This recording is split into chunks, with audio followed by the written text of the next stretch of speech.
नमो भगवते वासुदेवाय। जय जय श्री सीताराम, जय जय श्री राम। आज मार्गशीर्ष शुक्ल पक्ष पंचमी को विवाह पंचमी के उपलक्ष्य में सभी भाइयों को, बंधुओं को बहुत बहुत शुभकामनाएं। विगत कुछ दिनों से यद्यपि मान्य पूरी पीठाधीश्वर श्रीमद् जगद्गुरु शंकराचार्य भगवत्पाद आज से लगभग 3 वर्ष पहले जिस वक्तव्य को दिए, हिंदू राष्ट्र होने का जो सत्संकल्प उन्होंने आज से 3 वर्ष पूर्व सबके सम्मुख उद्धृत किया, उस वक्तव्य का, उस कथन का व्यवहार पक्ष में सत्यापन सिद्ध होने जा रहा है। कुछ काल से हम देख रहे हैं हिंदू राष्ट्र के प्रति सभी का मानसिक भाव अब क्रियान्वयन के धरातल पर भी आ रहा है। बहुत हर्ष की बात है। वस्तुतः काल का बल यही है। काल और कुछ नहीं करता, अपितु प्राणी के हृदय में ऐसा वेग उत्पन्न करता है। अगर उसको अच्छा करना हो तो सत्संकल्प से युक्त भी करेगा, सज्जनों के साथ उसकी प्रीति प्रवृत्ति भी होगी, और सभी प्रकार के जो शुभ कार्य के अनुष्ठान होने के मूलभूत जो कारण होंगे, उन कारक तत्वों को वह ला करके सम्मुख उपस्थित करेगा। वैसे ही धारणा बनेगी, वैसे ही मित्र होंगे, वैसा ही उद्योग होगा, तत्पश्चात तादृश शुभ फल भी प्राप्त होगा।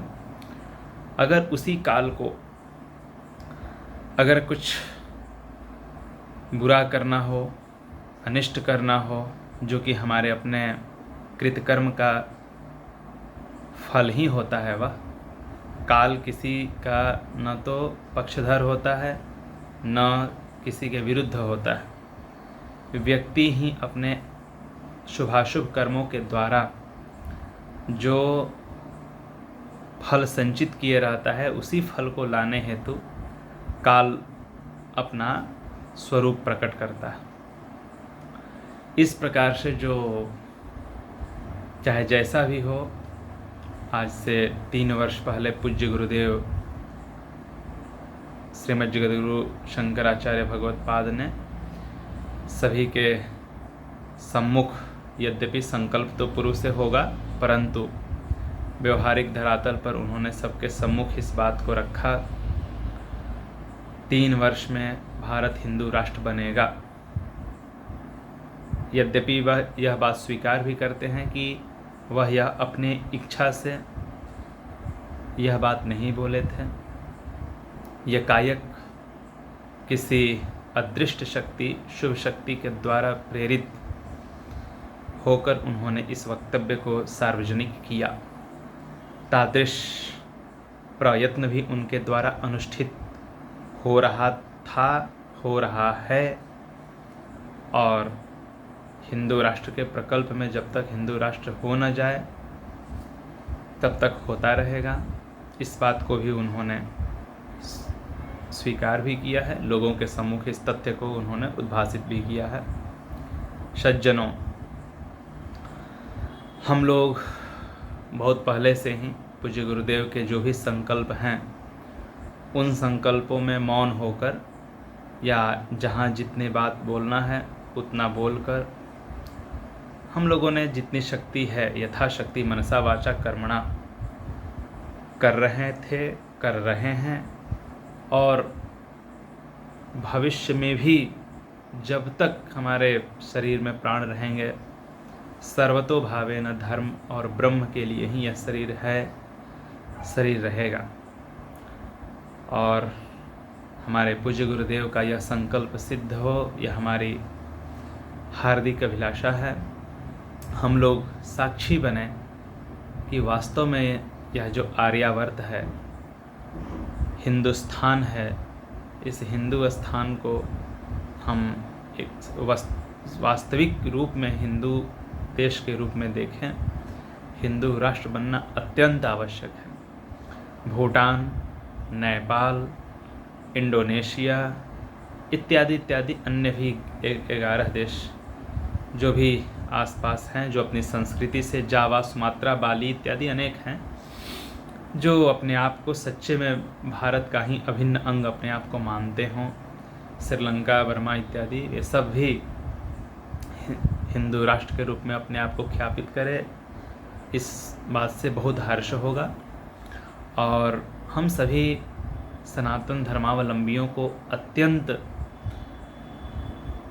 प्रयत्नशील होकर अपने आप की तपस्या को, अपने अध्ययन को, अपनी शक्ति को हर प्रकार से मजबूत करने की महती आवश्यकता है। आज के समय में हम अगर किसी को वाद प्रतिवाद करना मुझे अभिष्ट नहीं है, मेरा कर्तव्य भी नहीं है, लेकिन विवाद नहीं करना है। वाद प्रतिवाद कोई गलत नहीं है। अगर स्वस्थ वार्ता हो, अगर स्वस्थ विषय पर चर्चा हो, तो वादे वादे जायते तत्वबोधे हमारी परंपरा रही है, इसमें किसी प्रकार का हमें आपत्ति नहीं। विवाद नहीं करना है, क्योंकि विवाद से जब कुतर्क ही होगा तो कुतर्क से तो फिर कोई नया वाद आएगा नहीं, ना तो कोई परिणाम, ना तो किसी निश्चित सिद्धांत पर हमारा बिंदु पर हम उससे परिणति पर ना पहुंच पाएंगे। इसलिए विवाद उचित नहीं, लेकिन स्वस्थ वार्ता होनी चाहिए। व्यवहार विज्ञान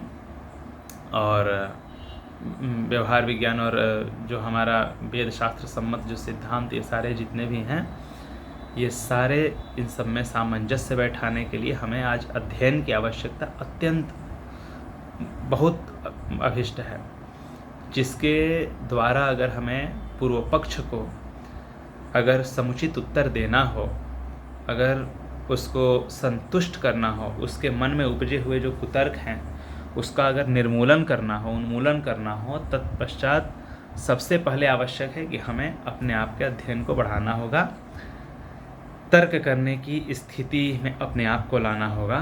एक अच्छे तार्किक ही किसी प्रकार के मत में वह किसी को निष्ठित कर सकता है। यानी अगर किसी में निष्ठा उत्पन्न करना हो तो सबसे पहले आपको उस सिद्धांत को सम्यकतया सिद्धांत को प्रतिपादित करना आना चाहिए। उसका निदर्शन जब अच्छी भली भांति जब आप करेंगे, तब आप इसके योग्य बनेंगे कि हाँ, दूसरे व्यक्ति आपसे संतुष्ट होंगे। इसीलिए हमारे आचार्यों ने पूर्व पक्ष उत्तर पक्ष के माध्यम से हमारे जितने भी तर्क हैं जो शास्त्र में उल्लिखित हैं, उन सारे तर्कों को स्थूणा निखंडन न्याय जिसको कहा जाता है, खूंटे को बार बार हिला करके फिर ठोका जाता है, फिर उसमें अगर शेष रहता है, अगर उसको अस्थाई होने में, फिर उसको ठोका जाता है। क्यों?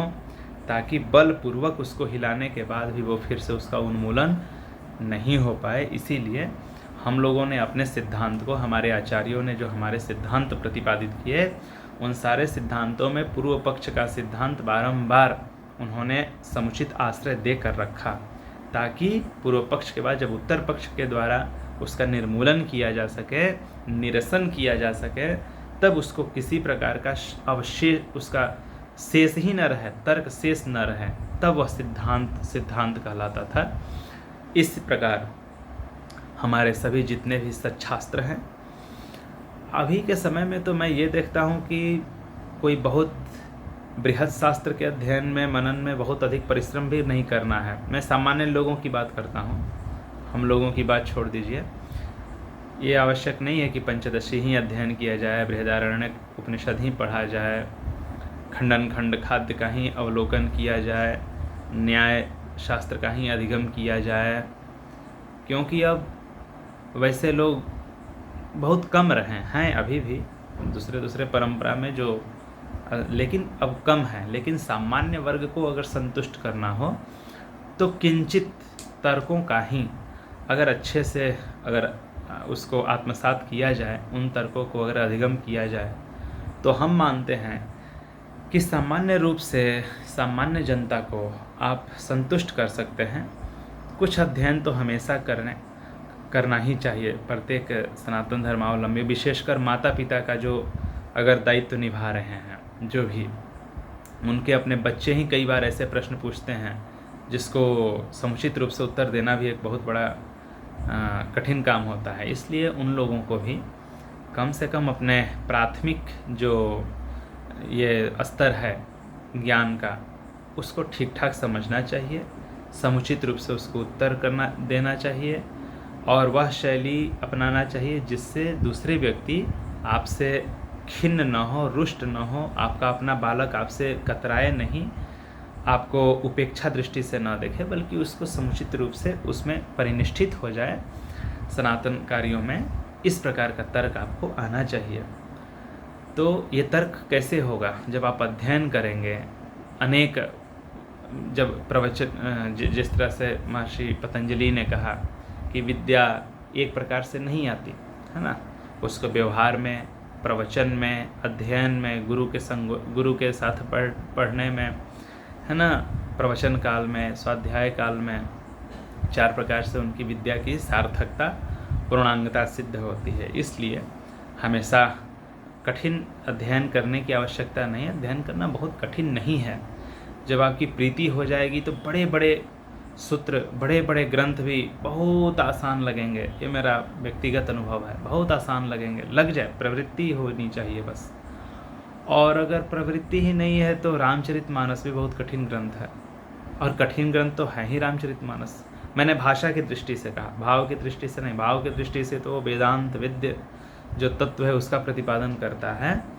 मैंने भाषा की प्रांजलता, भाषा का जो सरलता है, उस सरलता की दृष्टि से सामान्य जनधारणा यही है कि रामचरितमानस बहुत ही सुंदर ग्रंथ है, ललित ग्रंथ है, लेकिन भाव तो दुर्गम्य है। अगर आपके पास अगर पूंजी नहीं है तपस्या की या ज्ञान की, तो वो फिर लगेगा नहीं। तो हाँ, तो सामान्य रूप से मैं यही कहूँगा। बहुत खुशी की बात है, मैं बहुत दिनों के बाद वीडियो रखता था, क्योंकि वीडियो रखने की आवश्यकता मुझे प्रतीत नहीं हो रही थी। बहुत दिनों से मैं अपने बीच लोगों के बीच आने का प्रयास नहीं करता था, क्योंकि हम लोगों की रणनीति पूज्य गुरुदेव के सापेक्ष, उनके सिद्धांतों के सापेक्ष, हिंदू राष्ट्र निर्मित होने के सापेक्ष जो चल रही थी, उसमें मुख्य रूप से हम लोग अपने दूसरे समूहों में अनेक कार्य करते थे। संगोष्ठी इत्यादि का व्यवहार जिस तरह से भी होता है, ज़रूर आप सभी लोगों को भी मैं इसी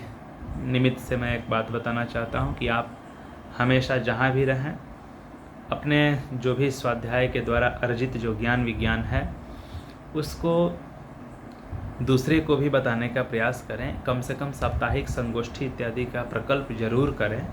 इससे एक बहुत ही अच्छा सद्भावपूर्ण संवाद के द्वारा एक स्थान आपको, प्लेटफॉर्म जिसको बोलते हैं आजकल के लोग, एक आपको मंच प्राप्त होता है, जहाँ पर आप अपने अनुभूतियों को, शास्त्र सम्मत सिद्धांतों को दूसरे को बता सकते हैं, और इससे जन जागरण होगा। जन जागरण बहुत आवश्यक है आज के समय में।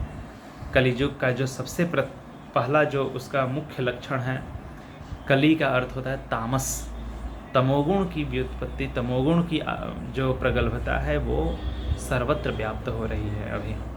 तो तमोगुण का प्रधान लक्षण क्या है? अज्ञान, है ना, अंधकार, है ना, कुछ सही को गलत, गलत को सही, इसी प्रकार की धारणा का मन में उदय होना, कलह व्यक्ति व्यक्ति में आजकल नहीं बन रहा है, परिवार परिवार में नहीं बन रहा, पति पत्नी में नहीं बन रहा, पुत्र पिता में नहीं बन रहा है। इतनी कलहपूर्ण विषमता आ रही है। इसको कैसे ये शास्त्र से, बहुत बड़े बड़े सिद्धांतों से नहीं हटने वाला। इसको हम कोई भी ब्रह्मसूत्र के सूत्रों से इसकी निवृत्ति नहीं होने वाली। ये तो सामान्य जो लौकिक व्यवहार है उसमें जब अच्छे तरीके से सामंजस्य की बुद्धि बताई जाए, परस्पर कर्तव्य का भान अगर बताया जाए, पिता का क्या कर्तव्य है, पुत्र का क्या कर्तव्य है, भाई भाई का क्या कर्तव्य है, इन प्रकार के जो कर्तव्यगत जो सिद्धांत हैं, उन सिद्धांतों से सामंजस्य से तब यह इस प्रकार की गुत्थियाँ सुलझेंगी। इसलिए इस प्रकार के छोटे छोटे बातों को ही अगर आज आप लोग संगोष्ठी के माध्यम से अगर बताते हैं तो एक बहुत ही सकारात्मक भाव पैदा होगा। और मैं हमेशा ये जोर दूंगा, आज विवाह पंचमी है, मैं हमेशा ये कहूँगा कि भगवान राम, भगवान लक्ष्मण, भरत, शत्रुघ्न इत्यादि जितने भी थे, हनुमान, उस समय भी क्या धन के लिए क्या उस समय युद्ध नहीं होते थे? अगर ऐसा नहीं होता तो कैकेयी क्यों कहती कि हमारे बेटे को ही राज्य दिया जाए? ऐसा थोड़े था, त्रेता युग चल रहा था, उस समय भी धन के लिए युद्ध होते होंगे, तभी तो ऐसा बुद्धि उनकी चली। रघुवंशियों में भले ही भाइयों के अंदर ऐसी भाव नहीं थे, लेकिन जनसाधारण में था, मंथरा के हृदय में था। इसका मतलब उस समय भी ऐसे बुद्धि वाले लोग थे। तो हर समय में हर प्रकार के लोग, भले 19-20 का अंतर होता है, ऊपर नीचे होते हैं, लेकिन होता है सामंजस्य से। बुद्धि, विवेक, शास्त्र ज्ञान, इसी से इन चीज़ों का निवारण होता है। अगर उस समय वशिष्ठ आदि नहीं रहते, राम के जैसा धीर अवतारी भगवान नारायण के जैसा अगर बुद्धि वाला नहीं होता, तो बहुत कुछ उस समय गड़बड़ हो सकता था। इसलिए ऐसा मत समझे कि कलयुग है सब कुछ, ऐसा कुछ नहीं है। हमारा बल जब तक, अगर ऐसा कलयुग होता कि मेरे जैसा, आपके जैसा बुद्धि वाला मनुष्य ही नहीं पैदा होता, तब हम कह सकते हैं ऊपर से देखते समय कि चलो कलयुग है, कीड़े मकोड़े पैदा हो रहे हैं, होने दो, मरने दो, कटने दो। नहीं, जब तक हमारे हम जैसे लोग, आप जैसे लोग हैं, इतना विवेक वाले लोग हैं, तब तक हमें, हमारा यह कर्तव्य है कि जब जगे हुए हैं तो जगाएं। ये हमेशा आवश्यक है। और चाहे जिस प्रकार से जगाएं, यूट्यूब के माध्यम से जगाएं, फेसबुक के माध्यम से जगाएं, ट्विटर के माध्यम से जगाएं, संगोष्ठी के माध्यम से जगाएं, जिस अध्यापन के माध्यम से जगाएं, जैसे भी हो सके, बस प्रत्येक हृदय में जो तमोगुण व्याप्त हो रहा है, जो अज्ञान जकड़ा हुआ है, उस चीज़ का निवारण करें। यह हमारा कर्तव्य है। हमको ऐसा नहीं है, हम चाहें तो हम लोगों को ये भी है कि हाँ, अपना ही मंत्र जपें, अपने ही पुरस्चरण करें, अपने ही ज्ञान साधना करें। ये तो ठीक है, अच्छी बात है, बहुत अच्छी बात है। लेकिन हमारे पूरी पीठाधीश्वर, क्या अगर वे केवल ब्रह्मज्ञ बन करके अगर वे अपने मठ में बैठे रहें तो क्या उनका कोई अनिष्ट होने वाला है? क्या होगा? जो ब्रह्मविद ब्रह्मैव भवति। और ऐसे संपूर्ण ज्ञान विज्ञान को लेकर के उनको कोई मतलब नहीं है कि पूरे देश में वे घूमते रहते हैं और अपना अलख जगाते रहते हैं। क्यों? उनको क्या हुआ है? इस वृद्धावस्था में 80 के ऊपर हो गए हैं, पूर्णायु में घुस चुके हैं, और तब भी 24 घंटे में एक छटाक भी नहीं होता होगा। मूंग की खिचड़ी खाते हैं, हमने निकट से कई बार देखा है शुश्रूषा में। तो तात्पर्य यह है कि स्वार्थी नहीं बनना है। हाँ, पहले ये मैं ज़रूर कहूँगा, आप लोग ज्ञान विज्ञान आत्मसात अवश्य करें। ज्ञान विज्ञान आप जब तक आप नहीं जगेंगे अच्छे से, तब तक आप दूसरों को भी कैसे जगाएंगे? और ये सब करें, और दिनों-दिन प्रत्येक कुछ विषयों पर जरूर लोगों को उद्बोधन अवश्य किया करें। यह हमारी भावना है। जल्दी ही हिंदू राष्ट्र बनने का ये जो प्रकल्प होगा, गुरुदेव ने जो बोला है, बड़ा कठिन बात बोला है, और हमें अवश्य ही अपने स्वयं के भी सुरक्षा के हेतु कुछ उपाय करने ही चाहिए। उनकी तो बहुत ही दिव्य दृष्टि है, उनके तो बहुत ही भविष्य दृष्टि अमोघ है। उनके बारे में कहने में हमारी वाणी भी समर्थ नहीं है, लेकिन उनका जो संकेत है उस पर अगर हम लोग चलें तो हमें अपने आत्मसुरक्षा के लिए भी अच्छे से सजग होकर के अपना कार्य करना है। और दैवीय रूप से भी हमें अपने आप को मंत्र बल के, क्योंकि अगर हम ब्राह्मण हैं तो मंत्र बल की उपस्थिति, मंत्र बल की सामर्थ्य हमें होनी ही चाहिए। क्षत्रिय हैं तो अस्त्र शस्त्रों के संचालन में भी हमें सांगता, हमें संपूर्णता सिद्ध होनी ही चाहिए। और अन्य जो भी हैं वो हर प्रकार से अपने आप को समृद्धि के द्वारा, सेवा के द्वारा, जैसे भी उनका बल प्राप्त करें। और जैसे भी हो, भगवान इस घाटी को कैसे पार कराते हैं, अब तो ये भविष्य के गर्भ में है। और तत्ववेत्ताओं की दृष्टि में, उनकी दिव्य दृष्टि के तो हस्तामलकवत उनकी दृष्टि के सामने भी है। जैसा भी हो, चलिए भविष्य पर छोड़ते हैं, आप अपने कर्तव्य में रहें, भगवान को जैसे करना कराना होगा तो कराएंगे ही। हाँ ठीक है फिर। नारायण जय जय श्रीमन नारायण। नारायण जय श्री राम।